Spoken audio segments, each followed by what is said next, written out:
And welcome to round 6 of BLiNX Time Super, Grind of Precious Moments. As always, I'll be showing how to get to S ranks, and then the cat medals in that order for each individual stage. Here in the first level we have what seems like a pretty generous time limit, and I mean that is the case. But do keep in mind this is where the levels are starting to get longer as well. I do consider my Precious Moments to be officially where the game gets really easy to get S ranks, but, well, feel free to disagree I suppose. This is also where we encounter what I believe to be our first Flame Dragon, which is another reason that it's wonderful to have the Ultimate Super, or, if not, the Ice Super, TS2000 Ice. Freeze, rather. TS2000 Freeze.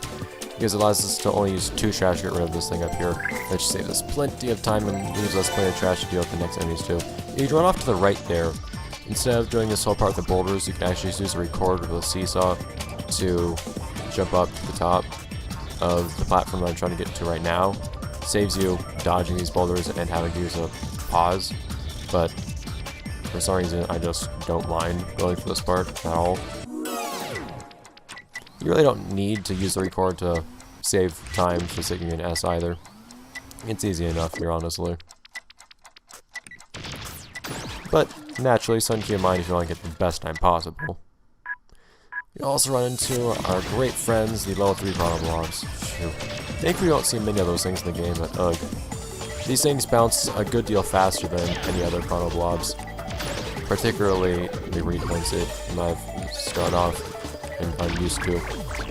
These, in case you're wondering, these strange door ghost type enemies, in case you don't know what they're called Gar-doors, according to the Japanese strategy guide. Portmanteau of guard and door.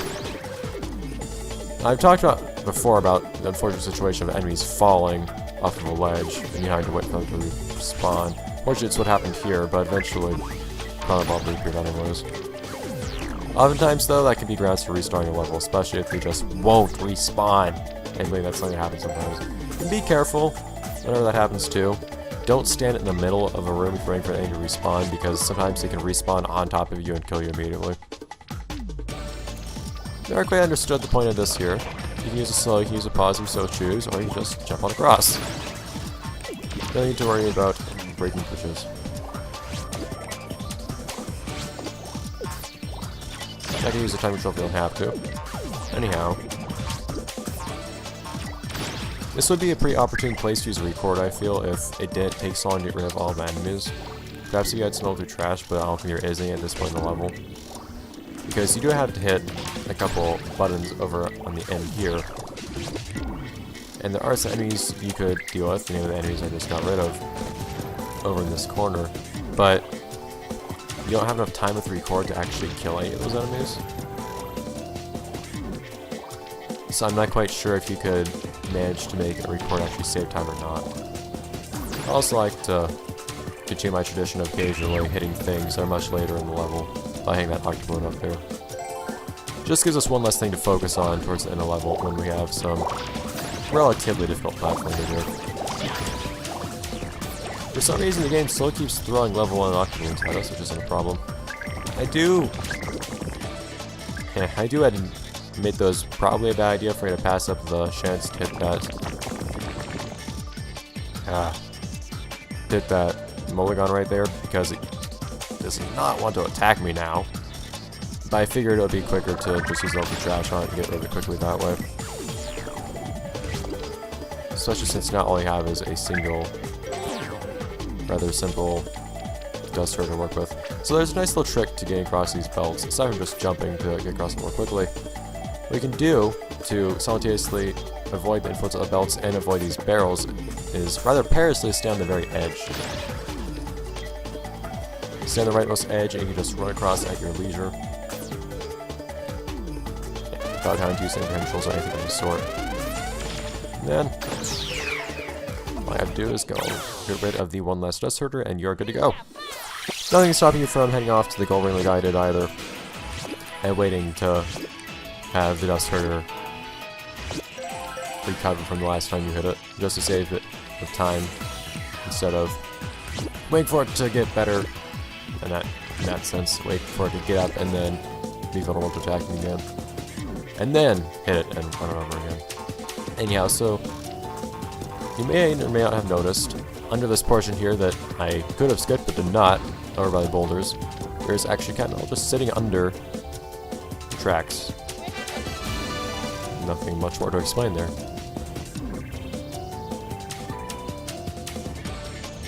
Now, turns out this is actually another one of those levels where a number of cat balls are right next to each other. If you run off over to the seesaw, what you can do here is either use a record and have your recording hit you in the opposite direction of the platform that you would go onto to progress, that being in the direction of the 16-ton weight, and have it throw you over the 16-ton weight, although you might have a hard time getting back after you've done so if you can't suck up the 16-ton weight, or you just suck up the weight and then use that for chest. Thus, continue another cat medal. And a glitchy camera. Wonderful. Anyhow. Going back to this area, yet again. Turns out, if you go to a later portion of the level, all you have to do is jump down and lose some progress in time for the sake of getting a cat medal. Now is where you get the really long time limits that are actually pretty generous. And there's a long time limit in this game. Generally, it's not because it's a long level, even though it could be to some degree. It's mostly just because the game's really nice to you. As the levels get longer and longer, we have much larger margins of error. And that's going to become pretty evident, especially in the next 2 rounds.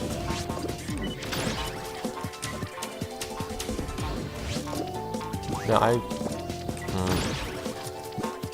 one thing that always bugs me in situations like this where I have one enemy that's stunned and another that is not, especially when I have large trash like level 2 trash or especially 16-ton weight. Something that I always hate having to be wary of is using caution with making sure I don't hit the enemy that is in front of me and invincible at present. Anyhow, I just wanted to get rid of this slow, so I used it immediately instead of using a pause, but it did let me. It saved me ever so little time, I suppose, with waiting for that Chrono Blob to recover from getting hit, but I doubt it made much of a difference anyhow. So, not all those things, or if you want to get the absolute best time, slows can have their advantages over pauses, but otherwise, it's not really going to make the difference between an A and an S for the most part. And you definitely don't need to worry about if you're only shooting for an A if you want to get the coveted prize 14. But the button is there, press it. No questions asked. Lots of little things that stuck up on the walls here too, which we'll actually get to later in the cat metal portion as well. You might be wondering what we're going to do with all those blue octaloons in the upper right corner. All those blue octaloon icons. No, none of them anymore. What I like to do is I like to just jump, shoot one, double jump, shoot another, and then see if I can shoot a third on my way down. Just for the sake of fun. Now look at this, all this much done, all those enemies are already checked off on the upper right hand corner and only a minute and a half through. But I suppose a break doesn't hurt. There's that cat medal that we'll look at later. And wonderful. I do find that many areas in the game at this point onward that happen to have dragons of various sorts. The water dragons, which is what they're called, or the flame dragons. Both tend to be, darn it, very claustrophobic, so it's especially helpful to have the proper sweeper to deal with them. And so what I like to do here is I like to try to jump up to this. Oh, come on. We retried it, not go that far back. I like to jump up to this log, suck it up to this patch with this guard door in one hit. There you go. I don't usually worry at all about those platforms that fall right in front of the guard door, because if you just stay on the right hand side, 2 or so will fall, but it's a gap you can jump across easily. And moving on. I don't really have any advice for doing anything but... Oh, okay, well, thanks. I don't have any advice for this part other than just hitting enemies and sitting around and waiting for them to respawn. I suppose this would be a... I'd be against using a fast forward here just because trying to hit enemies while on fast forward can be especially infuriating. If you somehow manage to master the art of hitting things on fast forward though, be my guest. But no fast forward is necessary for getting S rank by a huge portion here.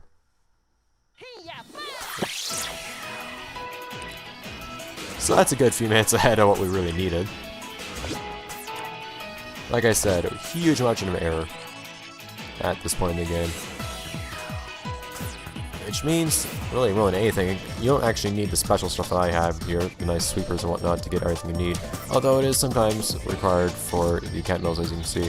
If you run over to this portion here, right after the portion where I use a slow, I believe, you can actually just jump on over to these little makeshift stairs and then run up to this cat metal. You can actually get here as well by sucking up a 16-ton weight in that room with all the blue octoballoons, and then following that route.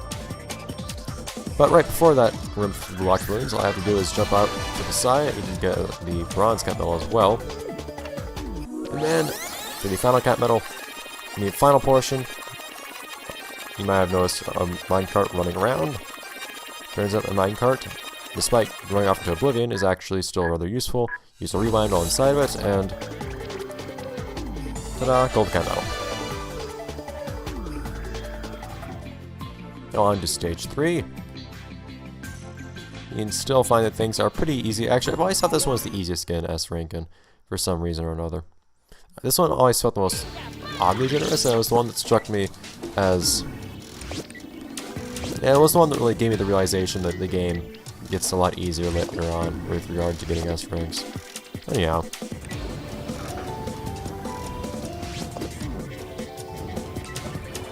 As always, I do like to suck up trash in the game, but I do also like to try to suck up some of these traffic cones. Can't get much of them, unfortunately, just destroy most of them, but it can be nice to deal with. Just for the sake of not having to spend as much time sucking stuff up later.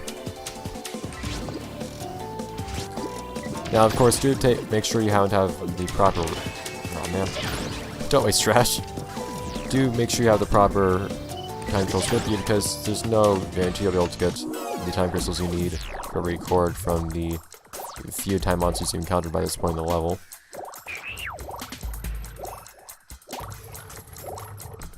Here I just try to show off that if you walk very slowly while on a button, for some reason it seems like you actually have a different animation where you tiptoe very slowly but still keep stomping on the button, which for some reason amused me greatly at that point in time. Camera gets kind of weird if you have to activate both cutscenes at once for some reason. Anyways. So this is where I like to... Well, I try to be kind of proactive about these octoballoons. Not always easy. That one, well, apparently excited me so much I had to shoot another piece of trash. But this octoballoon up ahead up here is one that I had some trouble with on occasion. I've had a really hard time shooting it while in the cart, while ahead of it. So what I do is I just wait for it to get right next to me and then I shoot it. You're basically on a collision course with it, so you don't hit it, it will hit you. But if you jump out of your cart, well then, you won't be in the cart anymore. You can't jump and then stay in the cart afterwards, because BLiNX just doesn't move quickly enough. Sorry that it feels oddly gratifying using that big car as a piece of shield. Anyways, what I tried to do here, and failed at rather miserably, was trying to hit that yellow chrono blob, because I felt that it was particularly annoying. Octoballoons are never an issue when it comes to not getting hit by, when it comes to getting hit by them. So I tried to get rid of the chrono blob here more quickly, which I almost succeeded in the second time. So I eventually settle for doing once the game tells me that's not going to work. Is decide to get rid of one of the octoballoons, and then try my hand out again.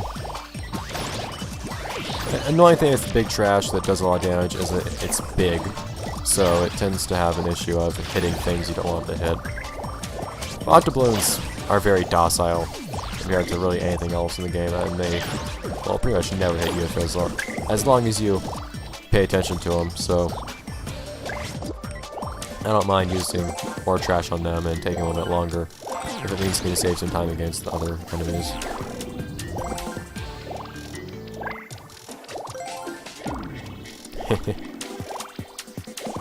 Now, one nice thing about having so much more time to get an S rank is that you can spend all the time you want trying to get the time crystals you want, which means not having to buy retries.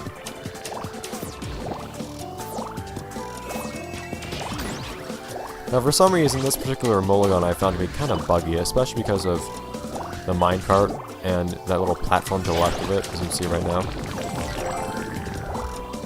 It tends to do some strange things. Whoop! Nothing fun to do with that log. And sometimes I've actually had it, I think it happens here, yeah, it gets stuck on that corner, and then I think it actually might fall. Yeah, and it falls off the platform somehow. I've also had some strange visual glitches with the mulligan here, but that's another matter. Anyways, rewind. There are those 3 rewind crystals there if you needed them. If you already have a rewind on hand. But if you did, no worries. Everything's already here for you.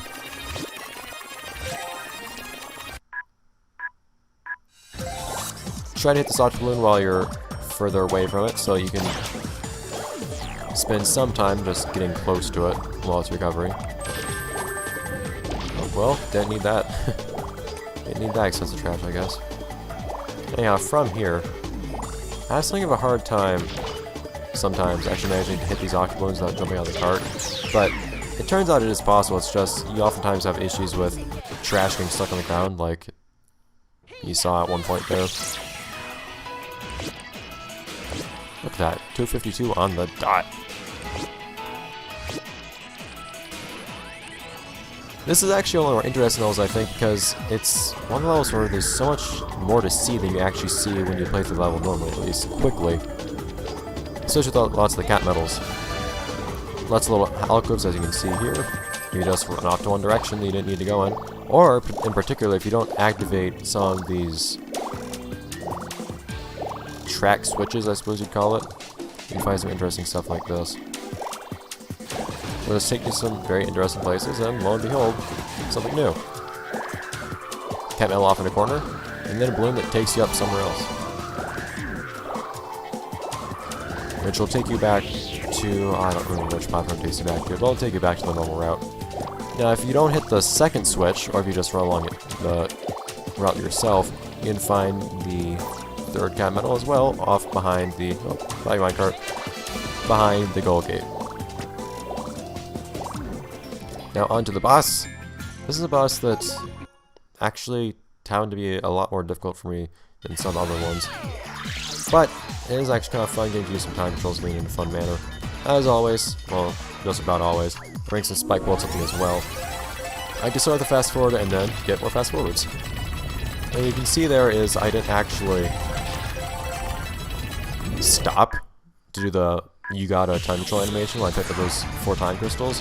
What I do is I jump immediately before I pick up the last time crystal, the 4th one, and it cancels out BLiNX's animation. You can actually see when I picked up the 4 pause crystals that I accidentally jumped a little bit early, so BLiNX actually jumped. But if you time it just right, BLiNX won't leave the round at all. It'll just cancel animation. Anyways, from there, I don't particularly have much patience when it comes to waiting for this enemy to actually leave an opening, so I usually just use pauses to hit it.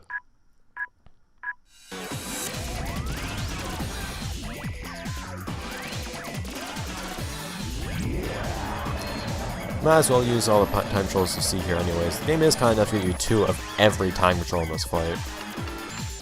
So might as well take advantage of its generosity. Boop. And then nothing more to do other than just wait and try to remember where the gold ring appears.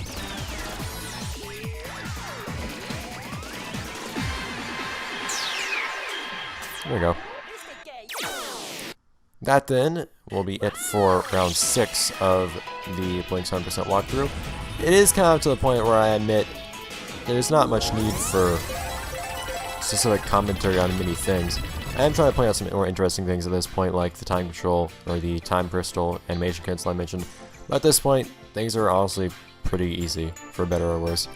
But regardless, I will continue to commentate the next 2 videos as well for rounds 7 and 8. I hope that it'll help at least some, if not all of you.